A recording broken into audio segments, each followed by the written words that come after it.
Las luces fluorescentes sobre mí zumbaban suavemente, constantes y blancas, como siempre a esta hora de la tarde. Los pupitres estaban dispuestos en un suave semicírculo.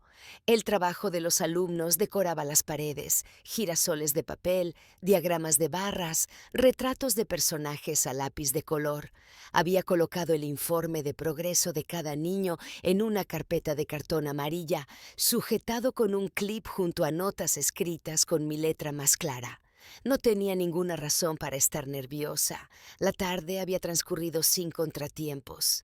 Asentimientos silenciosos de padres cansados, conversaciones educadas sobre niveles de lectura y habilidades matemáticas, algunos agradecimientos, algunas sonrisas tensas de padres que desearían que a sus hijos les fuera mejor. Todo esperado, todo de rutina. Y entonces escuché el golpe. 3 toques suaves en la puerta abierta.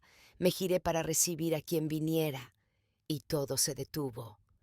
Jaime, Lidia, uno al lado del otro, de la mano como en una foto, su pelo más largo de lo que recordaba, una onda lisa recogida tras una oreja. Su postura seguía siendo descuidada, en ese modo que antes resultaba encantador. Ambos mayores ahora con una dureza nueva en la mirada, casados, lo llevaban como un escudo. Y yo me quedé inmóvil. Tardaron un segundo en darse cuenta, en procesarlo. La profesora de su hija era yo. La expresión de Jaime titubeó. Los labios de Lidia se entreabrieron apenas. No dijo nada. Sonreí, no ampliamente, no con falsedad, solo una sonrisa educada, de labios cerrados, de esas que se dan a alguien que conociste y que ya no te importa. Pasad, dije. Señalé las sillas al otro lado de mi mesa. Mi voz era tranquila, medida, firme. Ellos se movieron como si caminaran entre niebla, como si el mundo acabara de cambiar y no supieran dónde estaba el suelo. La carpeta de Emma estaba sobre la mesa entre nosotros. Su letra aparecía en la portada, marcada con rotulador. Un arco iris y una pegatina con estrellas brillantes, dulce, sincera, pura. Jaime fue el primero en sentarse. Lidia lo siguió, demasiado despacio. No sabían qué decir. Dejé que el silencio se quedara, y por primera vez en años me di cuenta. Yo ya no era quien debía decir nada. Ya no. Hubo un tiempo en que los domingos significaban tostadas francesas, jazz antiguo, y Lidia acurrucada de lado en mi sofá, con las rodillas metidas bajo una de mis mantas. Jaime estaba en la cocina, dando vuelta al bacon con la confianza despreocupada de alguien que creía que el encanto podía cocinar. En aquel entonces yo pensaba que tenía razón. Teníamos rutinas, chats grupales compartidos, citas dobles, bromas internas que terminaban en carcajadas con vino. Ese tipo de cercanía que la gente envidia. Lidia y yo solíamos llamarnos almas gemelas. Eso fue lo que escribió en la tarjeta que me dio por mi cumpleaños el año que Jaime y yo nos fuimos a vivir juntos. Para mi alma gemela en la amistad. Escribió con una caligrafía cursiva y redondeada, subrayándolo 2 veces. A Jaime lo conocí en una gala benéfica. Yo era voluntaria, con una carpeta en mano, mientras él paseaba entre las piezas de la subasta silenciosa como si todas le pertenecieran. Se ofreció a ayudarme a llevar cajas a mi coche esa noche. Dije que sí, en parte porque me gustaba su sonrisa y en parte porque Lidia me dio un codazo y susurró: «Es mono, deberías». 3 meses después, él tenía un cajón en mi piso. 6 meses más tarde, firmamos un contrato de alquiler. Lidia fue la primera en felicitarnos. Trajo una cesta de inicio de hogar con velas, paños de cocina y una botella de tinto que ninguno de los dos podía permitirse en ese momento. Bromeó diciendo que sería nuestra tercera rueda permanente. Me reí, sin saber cuán cierto sería eso. Éramos cercanos los tres, cenas semanales, cadenas de mensajes que nunca terminaban, noches de juegos, conciertos, viajes. No había una versión de mi vida en aquel entonces que no los incluyera a ambos. Él al volante, Lidia en el asiento trasero con los aperitivos, yo leyendo las indicaciones. Mirando atrás no puedo decir que hubiera señales, no claras, no lo bastante obvias. Tal vez así es como se ve la traición desde dentro, completamente ordinaria.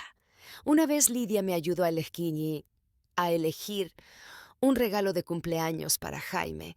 Se ofreció a esconderlo en su casa para mantener la sorpresa. Esa noche, él me dio las gracias como si significara el mundo. Después, recordaría cómo su mano rozaba su hombro con demasiada naturalidad cuando se reía, cómo su mirada se quedaba en la de ella cuando pensaba que yo no los veía. Pero no sospechaba, confiaba y creía que eso era una fortaleza. Construimos algo, los tres, no solo amistad, no solo amor, un espacio compartido que parecía seguro, y por eso fue el lugar perfecto para esconder una mentira.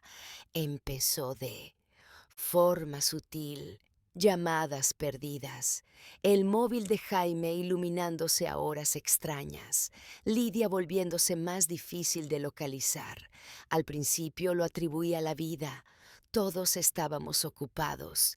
El trabajo exigía, los planes eran caóticos y crecer significaba ver menos a los amigos, no quererlos menos. Eso era lo que me repetía. La primera vez que sentí que algo cambiaba fue en una barbacoa. Lidia trajo un nuevo postre, crumble de melocotón con cobertura crujiente. Jaime lo elogió 3 veces. Dijo que sabía a infancia.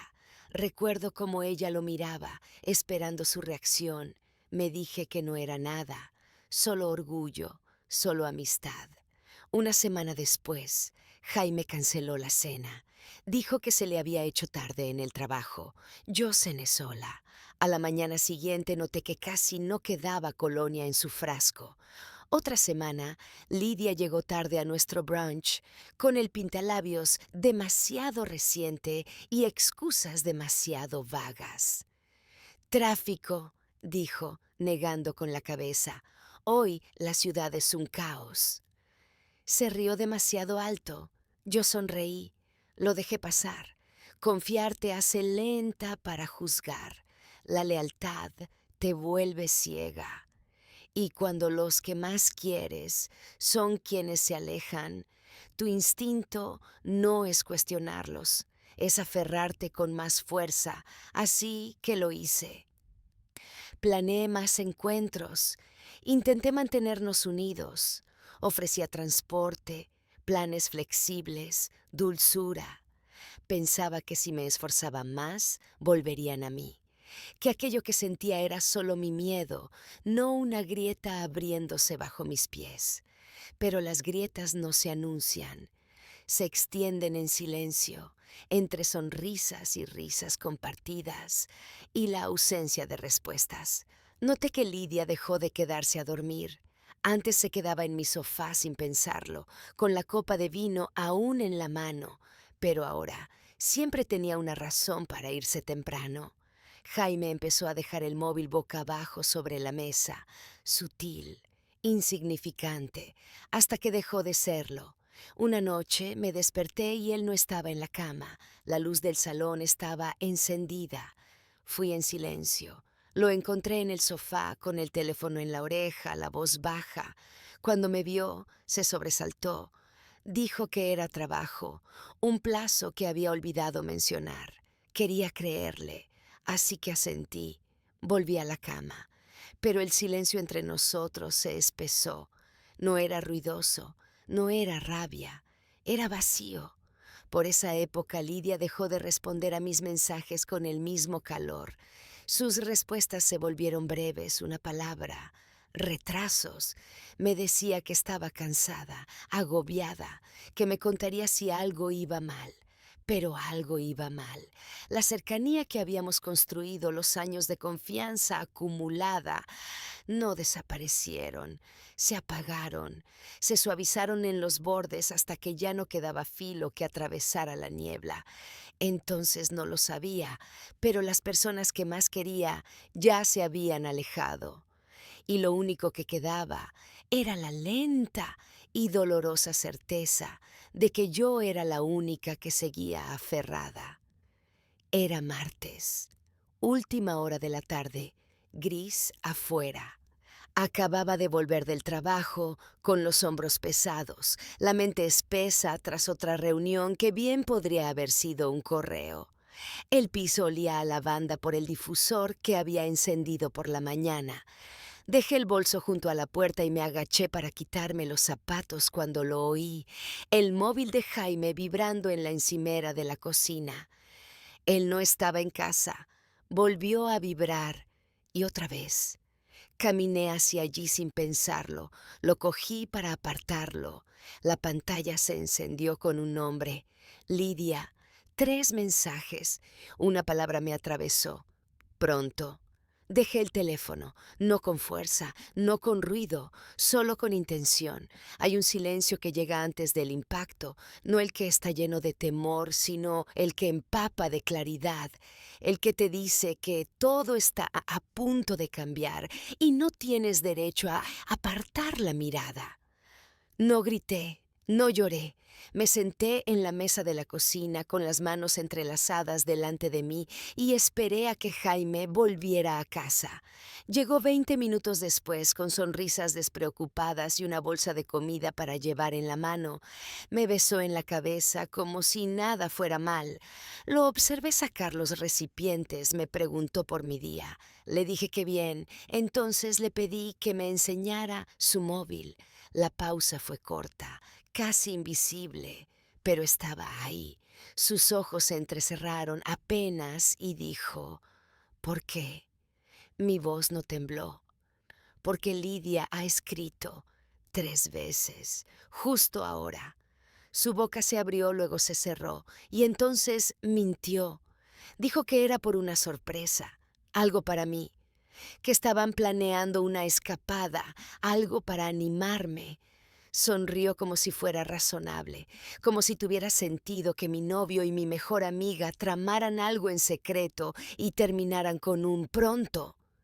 Lo miré y le pregunté si se acostaba con ella. Su expresión cambió. No fue una confesión, ni una negación, solo ese destello, el que aparece cuando alguien se da cuenta de que ya han corrido el telón y no queda escenario donde actuar. No, dijo nada, y no necesitaba más. Me levanté, fui al dormitorio, saqué la maleta de debajo de la cama y empecé a hacerla. Él me siguió, repitiendo mi nombre, como si eso pudiera detenerme. No alcé la voz, no lancé nada. Doblé cada camiseta con cuidado, guardé mis cosas de aseo en un neceser lateral y me moví con la firmeza de quien ha dejado de esperar explicaciones. Cuando llegué a la puerta dijo, no se suponía que pasara así. Lo miré, de verdad lo miré, y por primera vez vi a un desconocido donde solía estar el hombre que amaba. No, dije, nunca se supone. Y me fui, y ninguno de los dos me siguió. Do the same. Do not make an introduction or closing, just the translation and literally nothing else in the message. The first week after I left, everything moved slowly. Mornings stretched long and shapeless. I stayed in my sister's guest room, surrounded by boxes I didn't unpack. She made me tea every evening, didn't ask questions, just sat nearby with the kind of quiet that doesn't ask to be filled. I answered no texts. I blocked both their numbers. There was nothing to say. They didn't try hard. A few emails, James asking if we could talk, Lydia pretending she didn't know what went wrong. I deleted each one without opening them fully. If they wanted closure, they'd have to find it without me. The betrayal was clean, surgical, no gray areas to get lost in. The people I trusted most had chosen each other in secret and discarded me in the process. There were no fights, no dramatic goodbyes, just a door that closed and stayed shut. What followed wasn't grief, not exactly. It was quieter than that. A kind of internal stillness, like standing in an empty house after the furniture's gone, walls echoing with the memory of a life that no longer exists. I scrolled through social media more than I should have, not to engage, just to see. They didn't wait long. Within a month, a photo surfaced. James and Lydia at a music festival, arms around each other, sunlight on their faces. Her hand rested on his chest like it belonged there. His caption read, "Everything happens for a reason." I stared at the screen until it dimmed. There was no apology coming, no remorse. They'd rewritten the story without me, cast themselves as people who found love unexpectedly. Never mind the blood trail behind them. I started walking every morning, just to move, just to remind my body that time was still passing. I applied for jobs in new cities, far enough away that I wouldn't run into them at grocery stores or street fairs. I wanted clean air, fresh names, distance from everything that had cracked. Eventually, I got an offer. A small school needed a reading specialist. The pay was modest, the staff kind, the town quiet. I took it without hesitation. Packing was easy. I left behind the furniture we'd picked together, the plates we'd argued over in the home goods aisle, the memories that still clung to the corners of my old apartment. I kept only what was mine. The silence didn't feel empty anymore. It started to feel earned. Some nights I still heard their laughter in memory, a phrase Lydia used to say, a song James always hummed while shaving. They lingered like ghosts, but I didn't invite them in. I wasn't waiting for justice. I wasn't chasing vengeance. I just wanted to be free of the noise they left behind. El pueblo al que me mudé no tenía nada extraordinario. Filas de tiendecitas, un solo cine, barrios cosidos con vallas blancas y porches que miraban al oeste para atrapar la última luz. Era tranquilo de una forma que al principio me resultó extraña y luego necesaria. Mi nuevo piso era pequeño pero limpio. Segundo piso, esquina, con suficiente sol para mantener viva una planta si recordaba regarla. Lo amueblé con intención, sin desorden, sin piezas compartidas con huellas y las invisibles. Todo lo que había dentro era mío, elegido, pagado, sin marcas del pasado. En la escuela me recibieron sin titubeos, reuniones de personal con café y donuts, alumnos que hacían preguntas inocentes y daban cumplidos sin que nadie se los pidiera. «¿Hueles a galletas?», me dijo una niña el primer día. Sonreí, lo tomé como una buena señal. Enseñar me anclaba. Hay un ritmo en el aula, los saludos matutinos, el crujido de los cuadernos al abrirse, el suave golpeteo de las gomas de borrar. Los niños no fingen afecto, no representan la sinceridad, o confían en ti o no, y día tras día la confianza creció. Lentamente, como todo lo que vale la pena. Enseñaba comprensión lectora y alfabetización en grupos pequeños.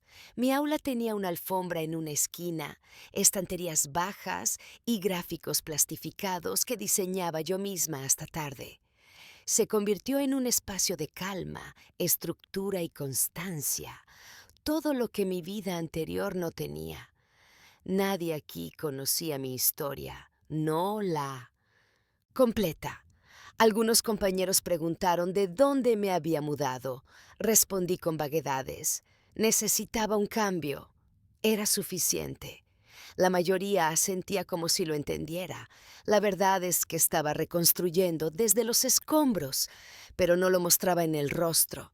Caminaba al trabajo la mayoría de las mañanas, taza térmica en mano, bufanda bien alta sobre el mentón. El viento aquí cortaba más, pero el aire se sentía más limpio, como si pudiera volver a respirar sin prepararme antes. Las tardes eran mías ahora, sin silencios incómodos en la mesa, sin revisar mensajes 2 veces, sin buscar lealtad en personas que ya la habían regalado. Dedicaba ese tiempo a leer, reorganizar mis libros, poner música instrumental demasiado suave para que otro la escuchara. Algunas noches me sorprendía preguntándome si alguna vez hablaban de mí, si Jaime mencionaba mi nombre cuando Lidia preguntaba por recuerdos antiguos, si Lidia se detenía antes de subir otra foto, pensando en lo que se había llevado, pero nunca me quedaba ahí, porque cada pensamiento sobre ellos era un hilo hacia atrás, y yo estaba caminando hacia adelante. Empezar de nuevo no era glamuroso, no venía con declaraciones ni gestos dramáticos, venía con elecciones silenciosas, rutinas, la decisión de construir otra vez, incluso si los cimientos alguna vez se habían agrietado. Y ladrillo a ladrillo, con paciencia, lo hice. Se llamaba Emma Shaw. Llegó a mi aula a principios de septiembre, una alumna tímida de segundo de primaria con una mochila brillante y la costumbre de meterse las mangas por las manos. Hablaba bajito, era curiosa y siempre la primera en ofrecerse cuando pedía un guía de fila. No reconocí el apellido al principio. Shaw era lo bastante común y no tenía motivos para mirar más allá. Para mí era simplemente Emma, brillante, amable, con ganas de aprender. Leía por encima de su nivel de curso y coloreaba con un detalle minucioso. Su pupitre siempre estaba ordenado. Me recordaba a una versión más joven de mí misma. En la segunda semana de clase se quedó después del timbre para ayudarme a alinear las sillas.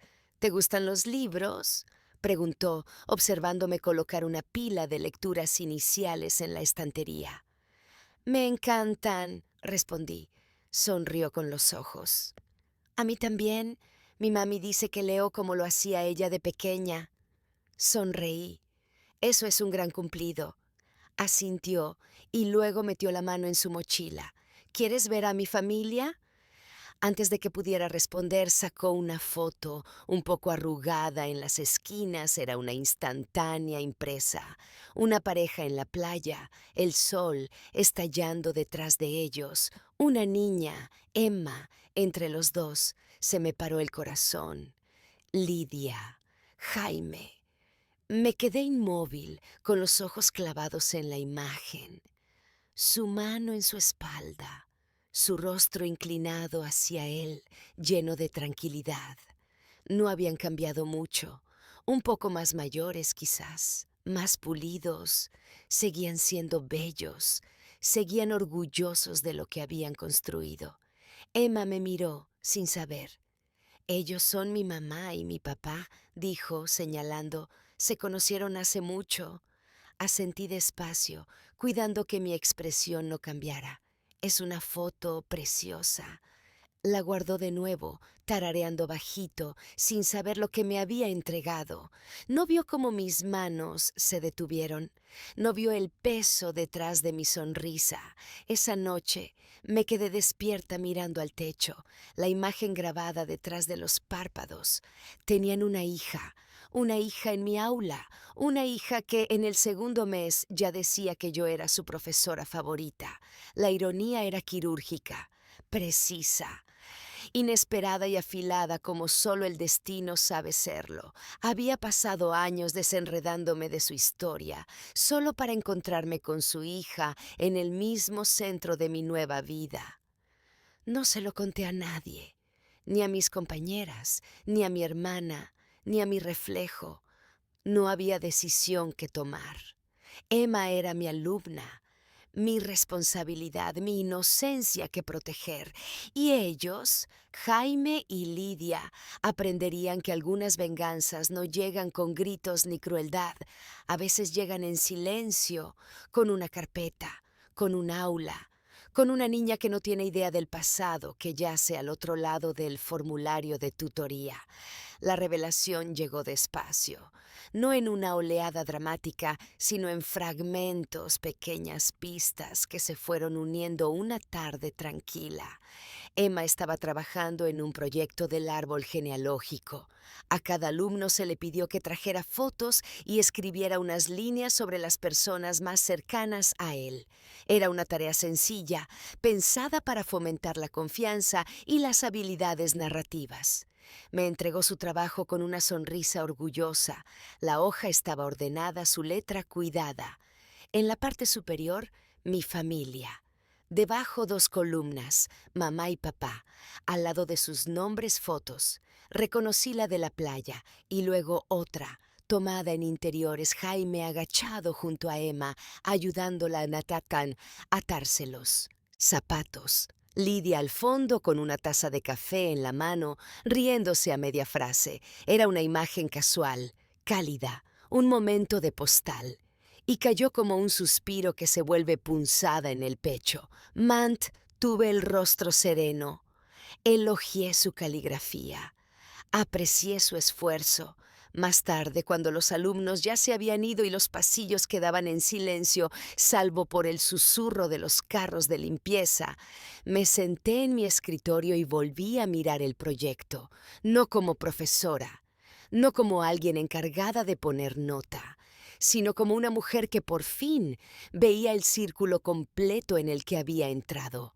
Emma Shaw, hija de Jaime Shaw, y Lydia Bennett, ahora Lydia Shaw, supuse. La misma Lydia que una vez lloró sobre mi regazo tras una ruptura. El mismo Jaime que una vez dijo que yo era la calma que nunca supo que necesitaba. La misma pareja que desmanteló mi vida sin previo aviso y desapareció en una versión curada de la felicidad. Y ahora su hija se sentaba en la segunda fila de mi aula, dibujando arcoíris y preguntando si podíamos hacer una fiesta de lectura los viernes. El pasado no había llamado a Data a la puerta. Había entrado, se había sentado y me había sonreído con dientes de leche y calcetines desparejados. No lloré, no sentí rabia. En su lugar, me levanté, caminé hasta el armario y coloqué su proyecto con cuidado dentro de una carpeta etiquetada Unidad La Familia. Sería evaluado como el de cualquier otro niño. No mancharía su inocencia con el peso de lo que yo sabía. No dejaría que su traición se filtrara en su mundo, pero tampoco fingiría. Enfrentaría ese momento con la misma precisión con la que reconstruí mi vida. Pronto habría una reunión de padres. Los nombres en la hoja de inscripción ya empezaban a llenarse. Había visto los suyos. Un turno tardío, un jueves. Todavía no lo sabían. No sabían quién estaría al otro lado del escritorio, pero lo sabrían. Y cuando entraran con los rostros preparados para la comodidad y la expectativa, me verían, no rota, no enfadada, simplemente presente e inamovible. El pasillo zumbaba con conversaciones suaves, el murmullo bajo de padres revisando horarios y sorbiendo café en vasos de cartón. Cada puerta del aula permanecía abierta, la luz derramándose sobre los suelos pulidos. Yo estaba sentada en mi escritorio, carpetas ordenadas alfabéticamente, notas sujetas con clips. La de Emma era la segunda empezando por el final. La había leído 2 veces. No porque necesitara correcciones, sino porque quería asegurarme de que cada palabra fuera justa. Ni un solo comentario insinuaba otra cosa que no fuera su progreso, su amabilidad, su liderazgo silencioso. Le iba bien y merecía saberlo.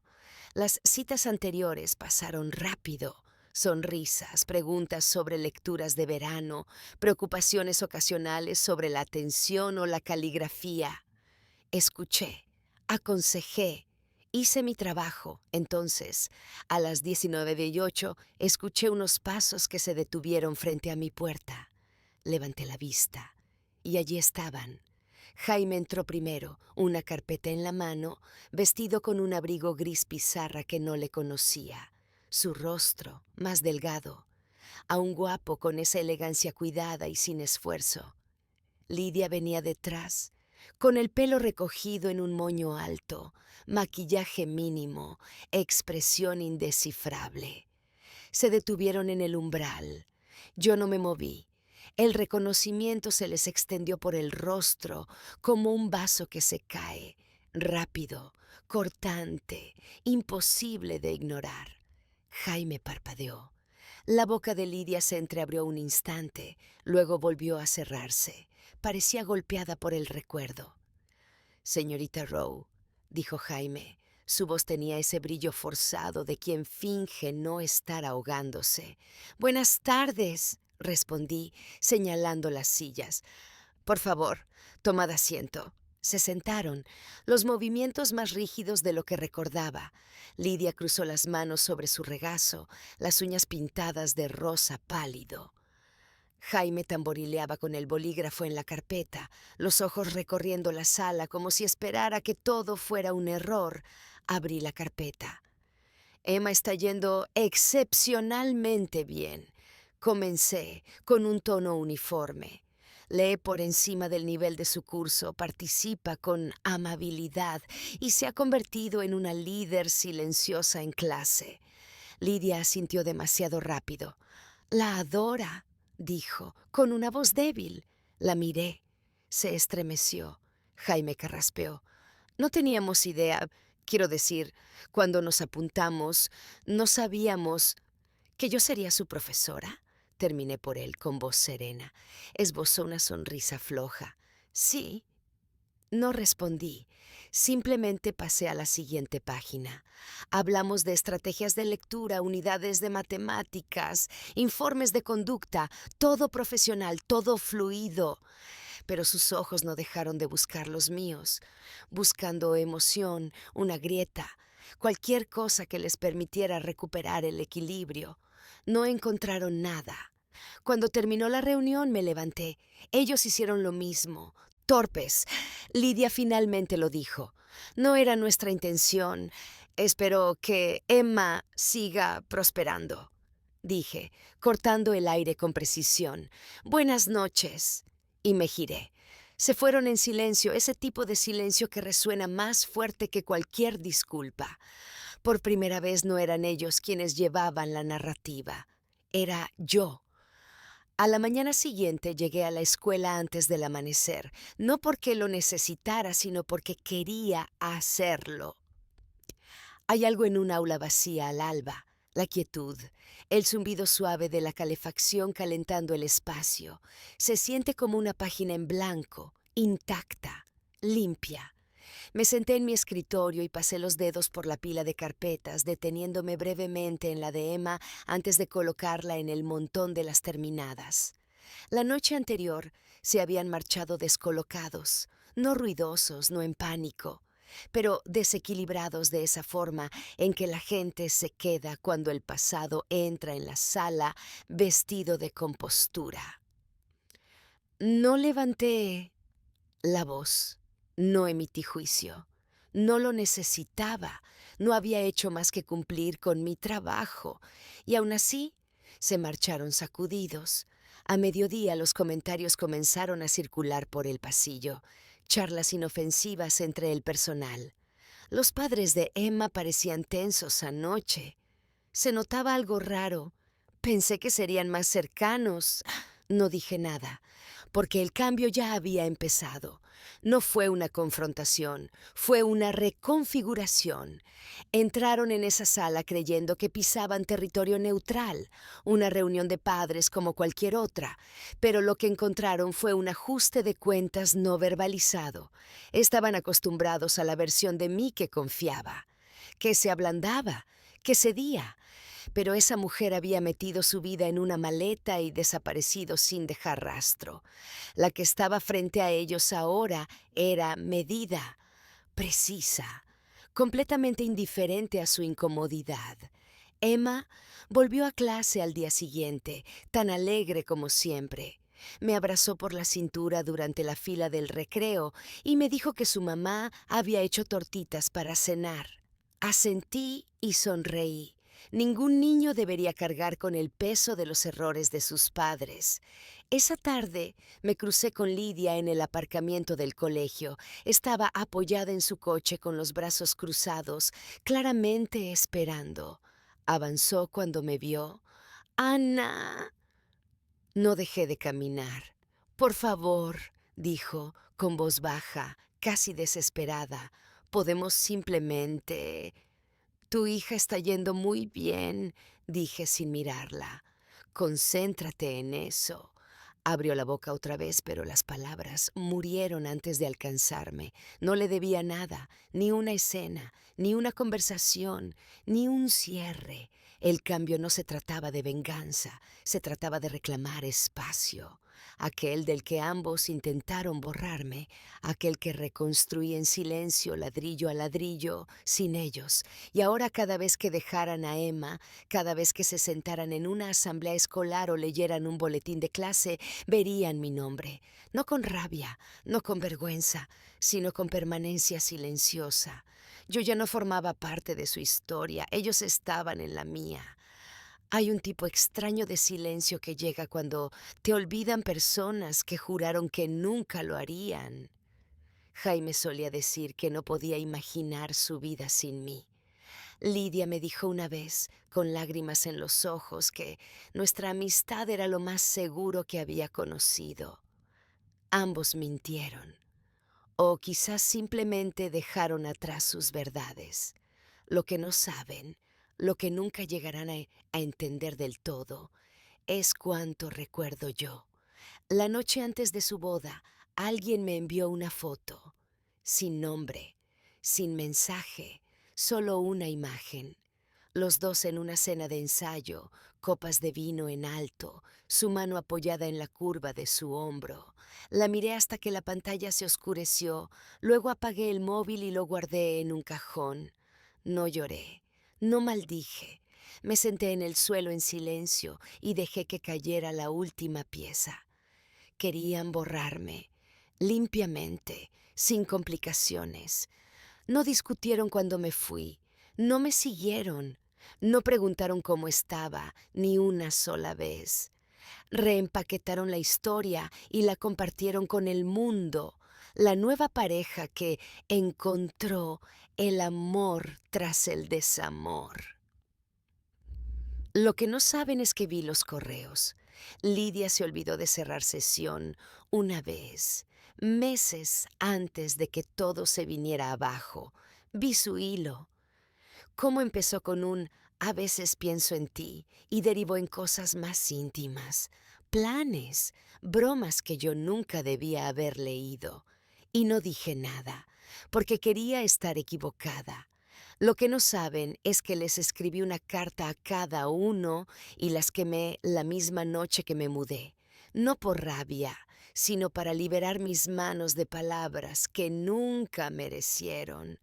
Lo que no saben es que podría haberlo contado a sus familias, podría haber reenviado los mensajes, podría haber arrojado la verdad como una cerilla sobre su mundo cuidado y ver cómo ardía.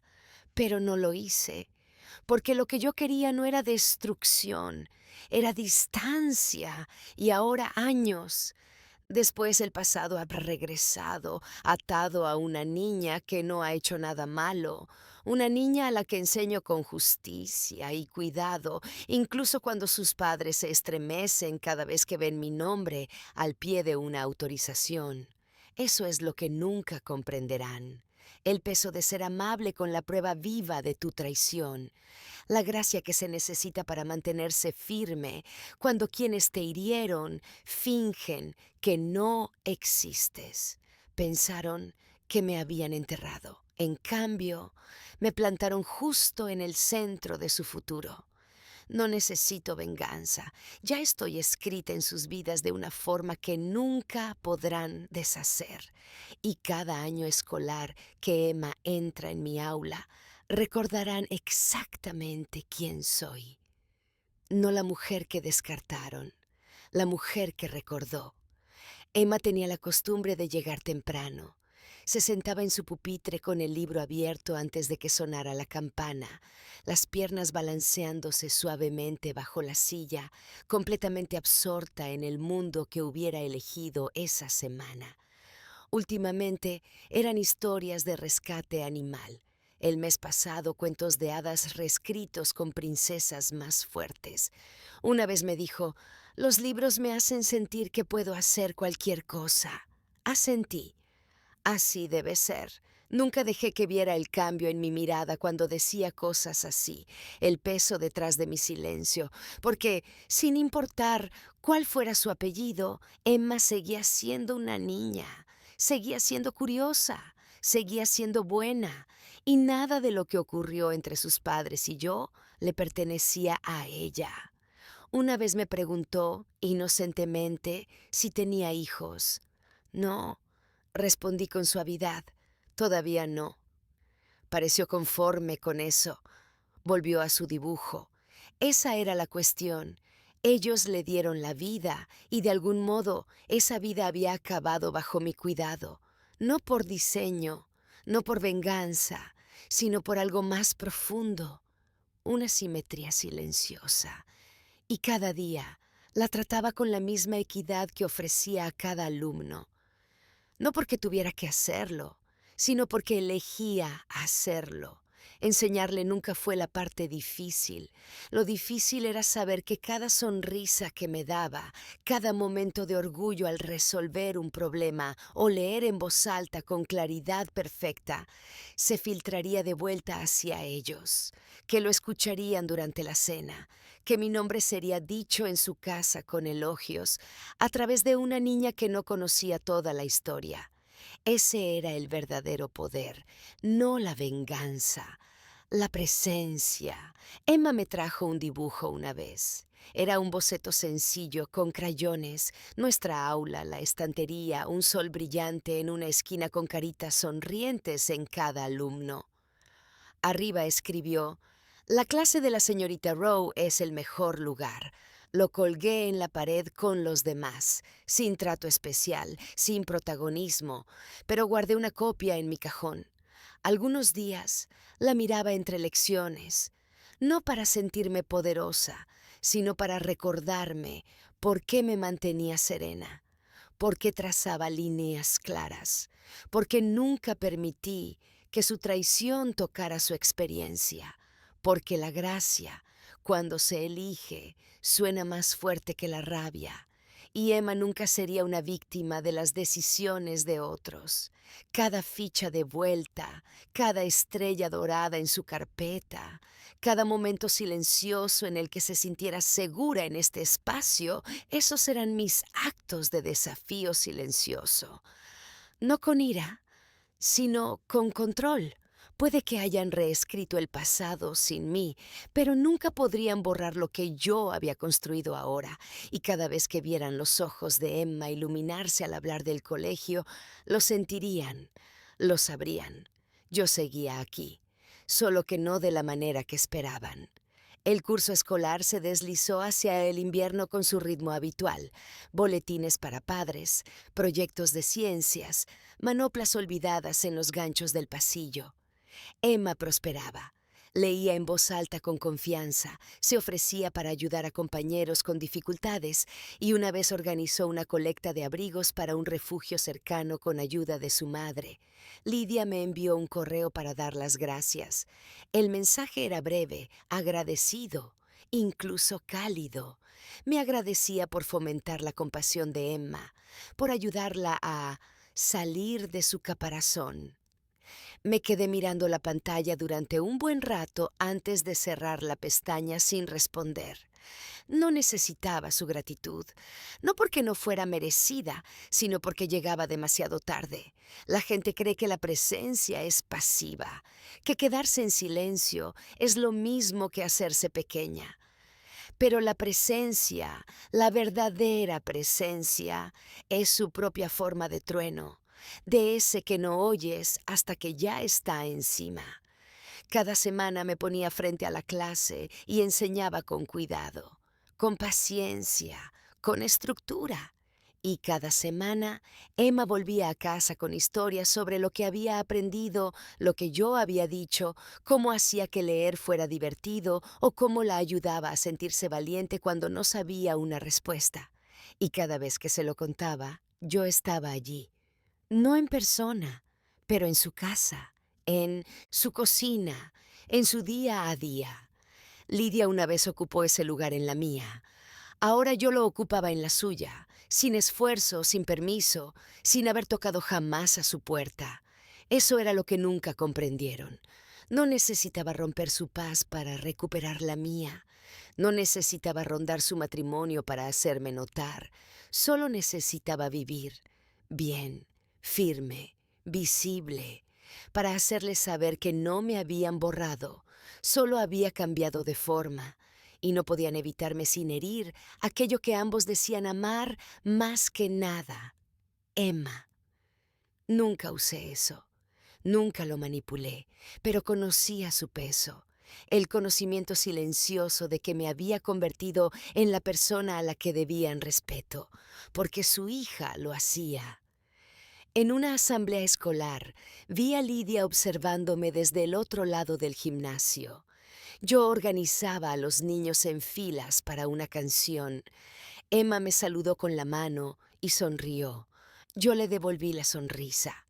El rostro de Lidia se tensó, no de celos, de reconocimiento. Comprendió. No solo había sobrevivido a lo que me hicieron, me había elevado a través de ello, sin dramatismos, sin planes de venganza, sin autodestrucción. Y ahora me encontraba en un lugar que no podían ignorar. No podían apartarme sin dañar a su hija, no podían hablar mal de mí sin sonar mezquinos, y no podían fingir que nunca importé, porque importaba para la única persona que me miraba con confianza pura, sin filtros. Ese era el poder de la presencia, y resonaba más fuerte que cualquier cosa que pudieran decir. Empezaron a aparecer con más frecuencia, primero en el recital navideño, luego en la feria del libro, siempre juntos, siempre educados, siempre a unos pasos detrás de la alegría de Emma. Sentía sus ojos sobre mí, midiendo, observando, esperando algún error, pero nunca les di uno. Era solo su profesora, nada más, nada menos, pero de vez en cuando Lidia intentaba acercarse.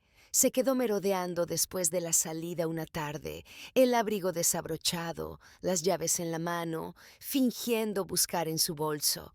Sabía que quería hablar. Pasé a su lado con un leve gesto, profesional, distante.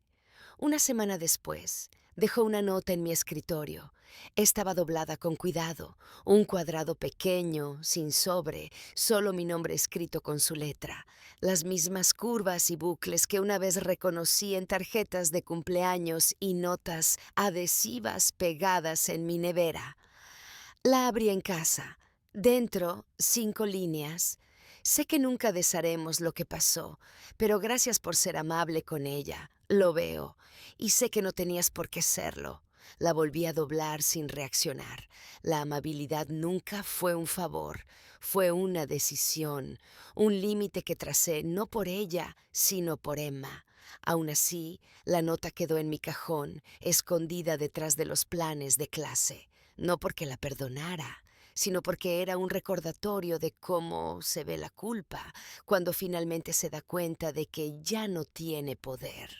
Jaime nunca escribió, pero sus silencios eran más elocuentes. La forma en que se tensaba durante las reuniones, cómo evitaba mi mirada cuando enumeraba los logros de Emma, la manera en que su firma siempre venía con una pausa, como si cada formulario fuera una admisión más de lo que ya no controlaba. Su matrimonio desde fuera parecía intacto, pulido, pero de vez en cuando aparecían pequeñas grietas. Emma una vez dibujó un retrato de su familia. Se coloreó a sí misma en el centro, de la mano con dos figuras altas, pero una de ellas estaba ligeramente separada, un espacio entre ellos, justo lo bastante amplio para notarlo. Preguntó si podía rehacerlo. «Me olvidé de algo», dijo. «Mamá no lleva su collar». Lo repitió al día siguiente. Añadió un corazón alrededor de los tres. Pero yo recordaba el primero. Pequeños destellos, no lo suficiente para decir nada, solo lo suficiente para sentir que algo bajo la superficie se movía. Estaban construyendo una vida, sí, pero no era tan perfecta como la versión que publicaban en línea. Y no necesitaba ver las fracturas para saber que estaban allí, porque sabía sobre qué estaban construidos. Y no importa cuán profundo entierres una traición, siempre deja costuras, visibles solo en los momentos callados, esos en los que crees que nadie te está mirando. Pero yo sí lo hacía. Siempre lo había hecho. La invitación estaba doblada en 3 partes, decorada con pegatinas y una caligrafía cuidada. Emma me la entregó al final del día, radiante. «Es en nuestra casa», dijo, dando pequeños saltitos sobre la punta de los pies. «Va a haber un mago y magdalenas con purpurina». Sonreí, acepté la tarjeta y le di las gracias. Dentro, la dirección estaba impresa en rosa pálido, sus nombres al final, Jaime y Lydia Shaw. No era la primera invitación de cumpleaños que recibía. Rara vez asistía, los límites importan, pero esta me hizo detenerme más tiempo de lo habitual. La dejé a un lado y seguí con mi tarde. Un día después, Lydia apareció en la escuela durante la salida. Se acercó a mí cerca de las puertas principales, envuelta en un abrigo grueso, con la mirada incierta. «Espero que no te sientas obligada», dijo en voz baja. «Emma tenía muchas ganas de que vinieras». Asentí una vez. «Agradezco la invitación». Abrió la boca como si fuera a decir algo más, pero no le di la oportunidad. Me giré hacia un alumno que necesitaba ayuda con la cremallera de su abrigo, y el momento pasó. El día de la fiesta no fui. Me imaginé el escenario, globos atados a las sillas, un mago sudando bajo los focos, Lydia haciendo de anfitriona con soltura ensayada mientras Jaime asaba perritos calientes y sonreía como si esa versión de la vida siempre hubiera sido el plan. No habrían esperado realmente que asistiera. Pero una parte de ellos, estoy segura, lo deseaba, para demostrar algo, que no me afectaba, que todos habíamos seguido adelante. En cambio, me quedé en casa. Hice té, corregí trabajos con música de piano suave de fondo. Ese lunes, Emma trajo una porción de tarta envuelta en papel de aluminio. «Como no pudiste venir», dijo, colocándola con cuidado sobre mi escritorio. La miré, su rostro tan abierto, tan orgulloso, sin rastro de decepción, solo ese tipo de comprensión silenciosa que los niños llevan sin saberlo. «Gracias», dije, «es un gesto muy bonito». Ella sonrió, se fue dando brincos a su sitio. Una hora después, Lydia apareció sin avisar. Pidió en la oficina si podía hablar conmigo. Dijo que tenía algo rápido que dejar. Cuando llamaron al aula, les dije que no. No necesitaba volver a ver su cara. No en mi aula, no en mi tiempo. Más tarde esa semana dejó un mensaje de voz. «No intento empeorar las cosas», dijo. «Solo quería darte las gracias. Otra vez, has sido buena con ella. Mejor de lo que yo jamás merecí». Tenía razón. Había sido mejor de lo que merecía. Porque la gracia no es debilidad, es control. Y la fuerza de decir que no a una invitación, a una segunda oportunidad, a la tentación de ser vista, es a veces la forma más clara de poder que existe.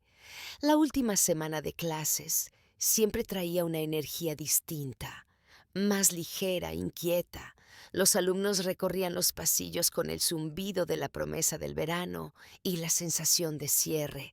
Los pupitres se vaciaban, los tablones se despojaban, el aire olía levemente a rotuladores de pizarra y linóleo calentado por el sol.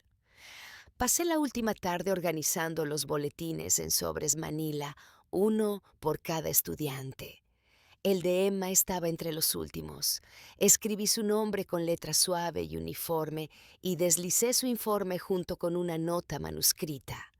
Emma, tu amabilidad y curiosidad hicieron que nuestra clase fuera más luminosa. Sigue haciendo preguntas, sigue siendo valiente. Estoy orgullosa de ti, sin mencionar a sus padres, sin reconocer nada más allá de los límites de su pequeño mundo. A la hora de la salida, el pasillo latía con la llegada temprana de los padres. Los niños entraban y salían de las aulas, lanzando despedidas apresuradas, con los brazos llenos de cartulinas y cuadernos a medio usar. Yo estaba junto a la puerta, repartiendo los sobres uno por uno. Entonces lo vi. Jaime. Avanzaba entre la multitud con soltura ensayada, con una camisa azul suave y las gafas de sol metidas en el cuello. Emma corrió hacia él, contándole entre risas sobre los polos que habíamos repartido en el recreo. Él se rió, la alzó un instante, luego la bajó y me encontró con la mirada. Le tendí el sobre. Se acercó, lo tomó sin decir nada y por un momento nos quedamos en silencio. Sus dedos rozaron los míos. Apenas, intencionado o no, no podría decirlo. Abrió la boca, probablemente para decir algo educado, quizá incluso para disculparse con años de retraso, pero yo ya me estaba girando. Cuídate, Emma, dije, inclinándome un poco para mirarla a los ojos. Que tengas un verano maravilloso. Me abrazó con fuerza, rápido y segura. Te voy a echar de menos. Sonreí. Yo a ti también. Luego me incorporé y volví a mirar a Jaime. Ahora se veía mayor, no cansado, pero desgastado, como alguien que ha aprendido a medir las palabras con cuidado. Dudó. Esa pausa familiar donde antes vivía el encanto. Ana empezó. No lo dejé terminar. Me di la vuelta, volví al aula y cerré la puerta tras de mí. Sin rencor, sin dramatismo, solo cierre. Más tarde miré por la ventana mientras caminaban hacia el coche. Emma saltando adelante, Jaime unos pasos detrás, con el sobre en la mano como un peso que no sabía cómo llevar. No necesitaba ver su expresión para saber lo que quedaba.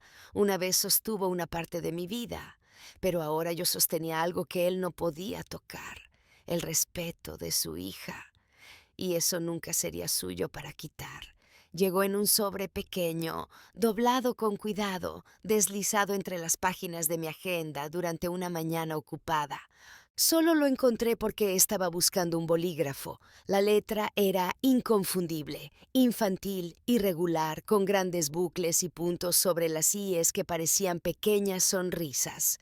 Dentro había una hoja de papel cubierta de crayones de colores. Querida señorita Rowe, eres la mejor profesora del mundo. Gracias por ayudarme a leer y por ser amable. Me gusta cuando sonríes y cuando me dejas elegir libros, haces que la escuela sea divertida. Con cariño, Emma. Sostuve la nota en mis manos más tiempo de lo que esperaba. No era solo un agradecimiento infantil, era un reconocimiento silencioso, una pequeña victoria, un hilo que me unía a alguien que me había elegido, que confiaba en mí sin condiciones. Pensé en cuánto debía haber entendido a su manera, no los detalles, no los años de traición y promesas rotas, pero la sensación de seguridad que le daba, el espacio donde podía ser solo una niña. Guardé la carta en el cajón de mi escritorio, doblada y protegida. Se convirtió en algo a lo que recurría en los días en que el peso del pasado amenazaba con hundirme. No había amargura en esas palabras, no pedían segundas oportunidades, solo pura y simple gratitud. Eso era todo lo que siempre quise. Más tarde, después del colegio, me senté junto a la ventana con una taza de té, la carta reposando a mi lado. El sol se estaba poniendo, proyectando largas sombras por la habitación. Pensé en el camino que había recorrido para llegar hasta aquí, las grietas en la confianza, la reconstrucción silenciosa, los momentos de quietud que se habían convertido en algo más fuerte. La carta era un recordatorio de que sanar no es ruidoso, no es un grito de batalla ni un gran gesto, es una luz pequeña y constante que sigue ardiendo, incluso cuando el mundo intenta apagarla. No me definían sus decisiones ni sus traiciones, me definía la fuerza para sobrepasarlas, para estar presente, para ser amable, para ser paciente, para ser alguien que no necesita venganza para sentirse completa. Y mientras doblaba la carta de nuevo en su sobre, sonreí suavemente, porque a veces los triunfos más profundos no vienen de gritos ni tormentas, sino de los corazones silenciosos que siguen latiendo, firmes y verdaderos. El último día de clases llegó en silencio. Los pasillos se llenaban de risas y despedidas apresuradas, pero para mí parecía un capítulo que se cerraba, uno que había escrito con cuidado, sin prisa ni arrepentimiento. Guardé mis cosas despacio, no porque tuviera ganas de irme, sino porque quería saborear el momento. Las pilas de trabajos corregidos, las estanterías cuidadosamente ordenadas, los pupitres vacíos que habían albergado tantas historias. El pupitre de Emma fue el último que toqué. Coloqué su dibujo hecho con crayones encima de la pila ordenada de sus trabajos, un gesto silencioso al viaje que habíamos compartido ese año. No hubo ceremonia, ni fanfarrias, solo la tranquila certeza de que aquello era un final que se sentía como un comienzo. Pensé en las personas que dejaba atrás, los amigos que se volvieron extraños, el amor que se tornó en traición, la vida que se había remodelado con silencio y fortaleza. Nunca entenderían lo que había ganado, porque no era venganza, era paz. Paz al saber que no me habían borrado, paz al saber que me había recuperado, y paz en las victorias silenciosas, esas que llegan en las sonrisas de los niños, en las cartas dobladas con cuidado, en los momentos de gracia que nadie más ve. Cerré la puerta del aula tras de mí y salí a la luz del sol. El aire estaba cálido, tocado por la promesa del verano. No miré atrás. Bajé las escaleras de la escuela con la cabeza en alto, llevando solo la certeza de que había hecho lo suficiente, que había sido suficiente. Hace años intentaron borrarme de su historia, pero la verdad era que yo ya me había escrito en la suya, no como víctima, no como sombra, sino como una fuerza silenciosa, firme, inquebrantable e inolvidable. Y mientras me alejaba, supe que esto no era solo un cierre, era libertad.